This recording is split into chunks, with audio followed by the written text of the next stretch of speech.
हम सब यहाँ आने से पहले और यहाँ पे इसलिए आए हैं क्योंकि हमें हल चाहिए। हमें हल चाहिए कि हमारे घर में क्या हो रहा है, ये मेंटल हेल्थ इश्यूज क्या होते हैं, एडिक्शन क्या होती है, क्यों हमारा पेशेंट ऐसे कर रहा है। तो एक बहुत सालों तक, बहुत महीनों तक ये हमारे घर में एक प्रॉब्लम बनी होती है, ठीक है। और क्योंकि हमें पता ही नहीं है कि इस प्रॉब्लम का नाम क्या है, हमें पता ही नहीं है ना, तो हम उसका हल नहीं निकाल पाते।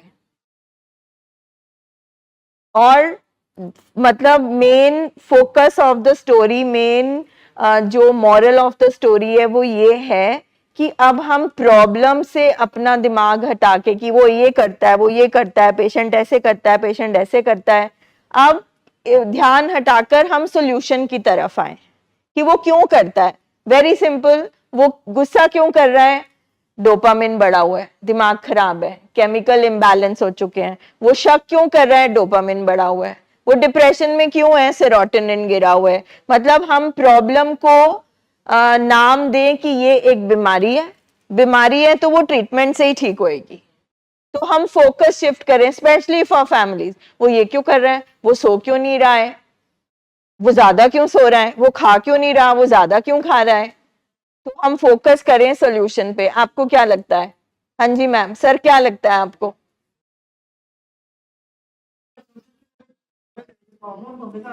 ठीक, कैसे सॉल्व होगी वो देखना चाहिए यस। और उसको निकालने की कोशिश करनी चाहिए। मतलब जब हम प्रॉब्लम से ध्यान हटा के सॉल्यूशन की तरफ आएंगे तो ऑटोमेटिकली हमारी प्रॉब्लम सॉल्व होना शुरू हो जाएगी। जी हाँ, क्योंकि हम हल की तरफ चले जाएंगे। तो यहाँ पे हाँ जी, और क्या कहना चाहते हैं सर आप? कहना चाहते हैं कि मैडम कि मेरी एक अपनी प्रॉब्लम है कि मुझे रात में बस सोता हूँ तो सपने बड़े आते हैं। जैसे बचपन की कुछ घटनाएं, कुछ बात की घटनाएं, कुछ नौकरी की घटनाएं, तो रात भर मतलब सपने आते रहते हैं। तो सर ऐसे समझाते हैं, साइंस ऐसे समझाती है कि एक हमारा जो ब्रेन है ना, वो एक कंप्यूटर की तरह जी है। हाँ, जैसे कंप्यूटर में फाइल स्टोर हो जाती है मेमोरी में, इसी तरह से बचपन से लेकर आज तक जो कुछ हुआ है वो हमारी सबकॉन्शियस मेमोरी में स्टोर होता है। पूरे दिन में जो बातें होती हैं वो भी जाके स्टोर हो जाती हैं। कुछ साल पहले कुछ हुआ है वो भी जाके स्टोर हुआ। तो हमारा दिमाग क्या कर रहा होता है, वो रात को सर बोलते हैं कि वो फाइलिंग की सेटिंग कर रहा होता है। अच्छा, ठीक है, वो फाइल्स को सेट कर रहा होता है। अगर ये नींद हम नहीं लें, अगर हमें 8 घंटे की लगातार नींद नहीं मिले, तो ब्रेन ने कंप्यूटर की तरह जो प्रोसेस करना है, जो यादें हैं, जो चीजें हमें तंग कर रही हैं, वो हम संभाल नहीं पाएंगे। तो एक तरह से ब्रेन उस टाइम दिमाग की सफाई कर रहा होता है। मतलब इससे कोई लॉस तो नहीं है? लॉस तो नहीं है सर, बिल्कुल लॉस नहीं है। मुझे भी आते हैं सपने, बहुत आते हैं। कई बार आते हैं कि एग्जामिनेशन हॉल में बैठे हैं और मेरे को तो क्वेश्चन आते ही नहीं है, मुझे पेपर। ये जनरल है ना कि बहुत होता है, स्पेशली फिजिक्स का, केमिस्ट्री का, मैथ्स का, क्योंकि वो उससे मेरे को हमेशा डर लगता था। तो अब जब ये आ रहा है तो कहीं ना कहीं मेरे अंदर मेमोरी में कोई ट्रॉमा बैठा है, कोई सोच बैठी है। क्योंकि एक्चुअली एक मैं जिंदगी में सिर्फ एक बार घबराई हूँ पेपर देने से, और मैं रोई हूँ और पैनिक। वो था मैथ्स का पेपर, बोर्ड का मैथ्स का पेपर था, और मैं पूरी रात पढ़ती रही। फिर मेरे फादर आए, कहते हैं बस अब बंद करो, अब सुबह देखी जाएगी। तो मुझे सपना ही आया कि मैं हॉल में पहुंच गई हूँ और मुझे कुछ नहीं आता। अच्छा, उसके बाद मैं उठी, मैं फिर पढ़ने लगी। फिर पापा ने डांटा कि सो जाओ आप चुप करके। फिर उसके बाद में मुझे सपना आया कि मैं हॉल में हूँ और एक अब आपको लगेगा ये पता नहीं क्या चीज है, पर मेरे सामने मैथ्स का पेपर है और फर्स्ट क्वेश्चन है, prove √2 is not a rational number. और मुझे मैथ्स शौक ही नहीं था, तो प्रैक्टिस कर करके मैंने इस क्वेश्चन को रट लिया था। मैं हॉल में गई, पेपर आया और मेरे सामने ना क्वेश्चन पेपर आया और पहला क्वेश्चन ही वो था। तो इससे ज्यादा, इससे कि मैं पेपर करूं, मैं एक्साइटमेंट में करता हूँ कि मुझे तो सपने में क्वेश्चन आ गया सही। और फिर मैं क्वेश्चन देख रही हूँ कि और भी आया सपने में, जो प्रैक्टिस कर रही थी। और मैं इतनी जोर की चिल्लाई एक्साइटेड, तो मेरी वो सुपरवाइजर आई, टीचर कहती है तुम्हें क्या हुआ है, what's wrong with you, paper करो, टाइम निकल रहा है। तो हमारे सपनों में सब चीजें होती हैं, मतलब हमारी मेमोरी में चीजें स्टोर हुई हुई हैं, कोई रिश्तों से रिलेटेड, कोई ट्रॉमा से रिलेटेड, कोई हमारे डर से रिलेटेड। तो इट्स ओके। बहुत बार हमें सपना आता है, मुझे तो नहीं पता, मुझे तो पता नहीं आप लोगों को आता है, मगर मुझे आता है जैसे मेरे बेटे का रिलैप्स हो गया, मेरे हस्बैंड का रिलैप्स हो गया, कि मैं अलमारी खोलती हूँ और वहां पे एक बॉटल निकलती है। अब ये डर है बैठा हुआ, फिर जब सुबह आंख खुलती है ना, ओ माय गॉड ये तो सिर्फ सपना था, थैंक गॉड ये नहीं हुआ। आई थिंक ये पेशेंट्स के साथ भी होता है। आपके साथ हुआ है कर सर कभी? नहीं आया। आता है कि मैं ना अपना एग्जाम में ये मेरे को अपना जाना है एग्जामिनेशन हॉल में, और मैंने कुछ तैयारी तो की, तो आई एम नॉट अब मतलब ऐसे भी सोते रह जाते थे एग्जाम के लिए। हाँ, तो मेरे को बड़ा डर है कि भी मैं ग्रेजुएट हूँ कि नहीं हूँ। अभी तक मेरे को कंफर्म नहीं हुआ। तो द थिंग इज कि it's okay sir, it's a process, but कहीं ना कहीं हमारी जिंदगी से ही जुड़ी होती हैं वो बातें। मे बी इट इज जैसे सर समझाते हैं, मुझे तो ये समझ में आया कि क्लीनिंग होती है, सफाई होती है, वो फाइलें सेट हो रही होती है हमारे दिमाग में। But coming back to thing कि हमारी लाइफ में तो जो प्रॉब्लम है उसका नाम है बीमारी। जगरूप, हम कहाँ से सोचते हैं? बॉडी के किस हिस्से से सोचते हैं? पक्का श्योर हो? लॉक कर दें? पेट से तो नहीं सोचते? अच्छा, तो पापा यहाँ पे क्यों है? पापा ट्रीटमेंट चल रहा है ना? यस। आपको पापा अच्छे लगते हैं? बहुत प्यार करते हैं? क्या बात अच्छी लगती है आपको पापा की? मम्मी को क्या देख रहे हो? बताओ, पापा की सबसे अच्छी बात कौन सी लगती है?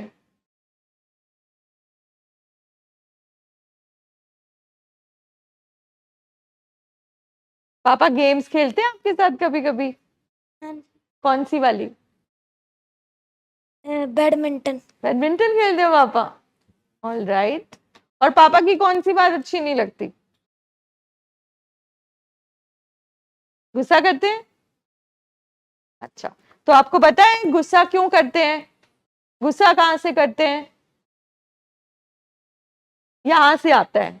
हमारे जो थॉट्स हैं, हम जैसे करते हैं वो यहाँ से आता है। तो जब हमारा ब्रेन बीमार हो जाता है ना, तो हम ज्यादा गुस्सा करते हैं, हम ऐसी बातें करते हैं। तो जब पापा का ब्रेन ठीक हो जाएगा तो पापा अच्छी बातें करेंगे। ठीक है? तो हमारी प्रॉब्लम है कि हमारे घर में एक बीमारी है, और उस बीमारी से निकलने का एक ही तरीका, इलाज कराओ। There is no other way. और अगर हम अपनी सियानप यूज करेंगे, अगर हम अपनी कॉमन सेंस यूज करेंगे कि ऐसे कर लेते हैं, ऐसे करते हैं, आज भी, कल भी, परसों भी, 3 दिन से हमारे पुराने पेशेंट्स आ रहे हैं। किसी ने दवाइयां छोड़ दी हैं, कोई कह रहे हैं कि अच्छा जी हमें पता ही नहीं चला क्या हो गया। मतलब जब जब हम इस डिजीज के ट्रीटमेंट के दायरे से बाहर निकलेंगे तो हम बीमार ही होंगे। मतलब एक डायबिटीज वाला पर्सन चीनी खाता जाएगा तो वो बीमार ही होएगा, अगर हाई बीपी वाला पर्सन नमक खा लेगा तो वो बीमार ही होएगा। यानी कि सबको, हर बीमारी में हमें ध्यान रखना पड़ता है। हेलो दमिता, आपके पास क्या शेयर करने को आज? दमिता को देना। How are you? Good to see you. Yes ma'am, I am doing good. अभी गुड। काफ़ी देर से फाइनली 4 to 6 चल रहा है। तो जैसे today also I am feeling normal and I think that's a quite achievement कि आई एम फीलिंग नॉर्मल। अच्छा लग रहा है? हाँ जी। बट अगर एक चीज़ है कि मेरे को स्लीप काफ़ी ज़्यादा आती है, तो that's a bit struggle because आप सोए रह जाते हो और काफ़ी आधा दिन निकल जाता है। हाँ प्लीज बातें नहीं करें यहाँ पर। हाँ जी, प्लीज बातें नहीं करें। हाँ जी। So I wanted to ask, is too much of a sleep a good thing? अभी मैम ने एक सिचुएशन दी कि उस बंदे का हाथ फंस गया था एक पत्थर के नीचे और 126 घंटे तक वो वैसा ही रहा, ठीक है, और उसने एक एक्शन किया कि उसने अपना हाथ ही काट दिया। तो उसने क्या बचाया, क्या बचाया? अपनी लाइफ बचा ली, ठीक है। उसका हाथ कटा मगर वो जिंदा तो रहा, वो जिंदा रहा तो कुछ कर सकता है। तो आप 2 महीने से कभी ऊपर कभी नीचे, कभी 4 से नीचे कभी 6 से ऊपर जा रहे थे, राइट? आज आप इतनी देर बाद 4 to 6 आए हो। अगर आप 4 to 6 में हो, ये महसूस कर रहे हो, कंफर्टेबल है, तो नींद ज्यादा आ रही है कम आ रही है उससे क्या फर्क पड़ता है? It's okay, Finally, all right. it's okay, it's just part of the process. Maybe it's little medicine, maybe it's a little आपके ब्रेन को रेस्ट मिल रहा है, रिलैक्स हो रहा है।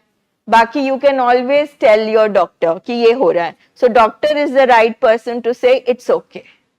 अगर आप अपनी बाकी की रूटीन कर पा रहे हो, आप थोड़ा एक्सरसाइज हो रहे हो, आप याद रखो जो हम मेनिया में सो नहीं पाते, sleep आती नहीं है। so gratitude for that. May be अब आपका माइंड रिलैक्स हो गया है, अब आप सो पा रहे हो, नहीं तो आप सो नहीं पाते थे। जो sleepless nights जो compensate हो रही है। यस, कॉम्पेंसेट हो रही है, यस यस, राइट।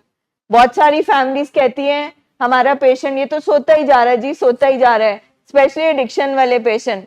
तो उनको सर कहते हैं कि पहली बार सो रहा है, या आने से पहले तो बेहोश होता था। मतलब नशे में तो आप बेहोश होते हो, नशे की बीमारी में आप सोते नहीं हो। इसी तरह से that time you were not sleeping, you were so uncomfortable, now you are getting a restive sleep, so it's okay. Rest of course you can talk to the doctor. अगर डॉक्टर को लगेगा कि मुझे मेडिकेशन एडजस्ट करनी है तो वो करेगा, नहीं तो नहीं करेगा। मगर इतनी स्लीप के बाद अगर आप 4 to 6 में हो, आपकी लाइफ बेटर हो रही है, रूटीन बेटर हो रही है, सो मे भी इसमें नुकसान नहीं है कि हाथ कट गया मगर लाइफ है। So that is what ma'am was trying to say. हाँ जी मिसेस पुरी, आपकी क्या शेयरिंग है आज की?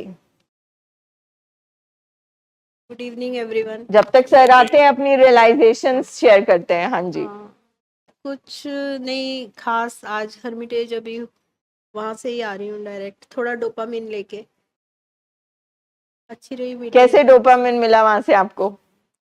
मीटिंग अच्छी रही, बेटे के साथ मीटिंग अच्छी रही? कॉन्वर्सेशन बेटर पहले से हुई, गुड। अंडरस्टैंडिंग भी बेटर है, सो आई एम बिट काम। 4 to 6, हाँ। Okay, that's good. सर आप इतने महीनों में आपकी क्या रियलाइजेशन हुई जब एक ये छोटा सा फेज आया आपकी लाइफ में, when you are low? Yeah. What do you think is the reason? What is your realization? I think I started overworking. Overworking. I was working for more than 14-16 hours. एक normal इंसान भी 16 घंटे काम करेगा तो burnout होगा, जी। Exhaust होंगे। Yesterday my husband also shared the same thing कि ओवर कर लेने से जो फटीग होता है, जो स्ट्रेस दे होता है, क्योंकि हमारे पेशेंट्स का ब्रेन का ट्रीटमेंट चल रहा है। एक ब्रेन एक बीमारी से लड़ रही है, ठीक है, दवाइयां हैं, क्रेविंग है, सोचे हैं, इमोशंस हैं, ऊपर से बाहर की दुनिया है, सोशलाइजेशन है, बातें करना है, हर चीज स्ट्रेस देती है। So too much of work is also a stress. Our brain needs a pause. हमारे पेशेंट जैसे सर बोलते हैं वर्क करो फन करो, वर्क करो फन करो, मतलब एट अ स्ट्रेच हमें ये सब नहीं करना चाहिए, फटीग हो जाता है। So that is the reason. बिल्कुल देते हैं। और अगर हम अपनी सोचों से नहीं निकल पा रहे, ओवर थिंकिंग हो रही है, थॉट्स रुक ही नहीं रहे हैं, तो मदद ले लेनी चाहिए। जैसे 99 बुखार है, बर्दाश्त कर लिया, अब पता है कि बढ़ रहा है, 1 हो गया, बढ़ गया, तो फिर दवाई ले लेनी चाहिए। मतलब हम प्रोग्राम में बैठ के सिंप्लीफाई करें अपनी लाइफ को, नहीं तो हमारा क्या पता नहीं क्या हो गया, ये कर लेते हैं, वो कर लेते हैं, ये हो गया। This program has taught us, एक प्रॉब्लम है, हर प्रॉब्लम का एक नाम है, उसका एक सॉल्यूशन है, वो करो। अपनी सियानप यूज करना बंद कर दो,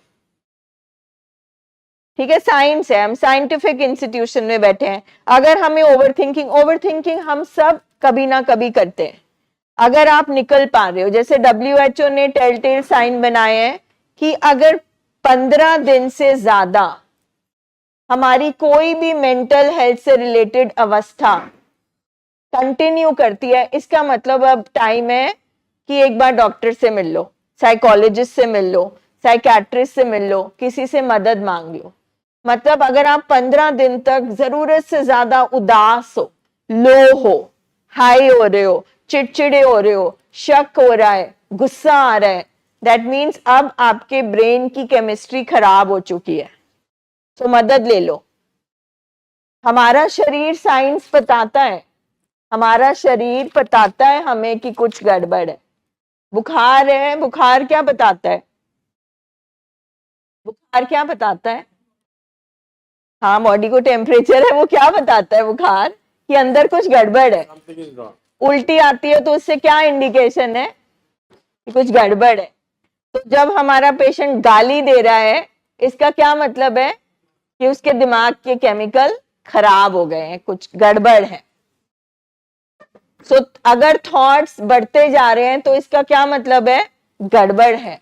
अगर इमोशन संभाले नहीं जा रहे, इसका मतलब ब्रेन की केमिस्ट्री खराब है। तो जैसे दांत खराब होने पर फटाफट डेंटिस्ट के पास जाएंगे, बुखार होने पे डोलो खाएंगे, तो प्लीज हम यहाँ पर बैठ के हम लोग अपने दिमाग को रिस्पेक्ट करना शुरू करें, उसकी भी कदर करें, उसकी भी, ये बेचारा भी थकता है, ये बेचारा 24 घंटे काम करता है, नींद में भी काम करता है, तो इसकी रिस्पेक्ट नहीं करते। हमें पता है कि अब इतने दिन हो गए, अब पार्लर जाना है, अब स्पा कराना है, हेयर मसाज कराना है, जिम जाना है, ये खाना है, वो खाना है, पर इसका खाना, इसकी सफाई सबसे ज्यादा जरूरी है। That is mental health. और ये साइंस सिम्टम देती है। जो फैमिलीज कहते हैं जी हमें पता नहीं लगा, 6 साल से आप प्रोग्राम में आ रहे हो, ट्रेनिंग में बैठ रहे हो, चेयर्स पे बैठ रहे हो, कैसे नहीं पता लगा? इसका क्या मतलब है? आप डिनायल में हो, अभी तक आपने माना ही नहीं है बीमारी है, राइट? आप कुछ कहेंगे? आप भी इस स्टेज से गुजरे हैं। पहले जब आप आते थे और अब में क्या फर्क है इस ट्रीटमेंट में? डॉक्टर तो वही रहा, बातें भी वही रही, कौन बदला? क्या सोच थी आपकी पहले?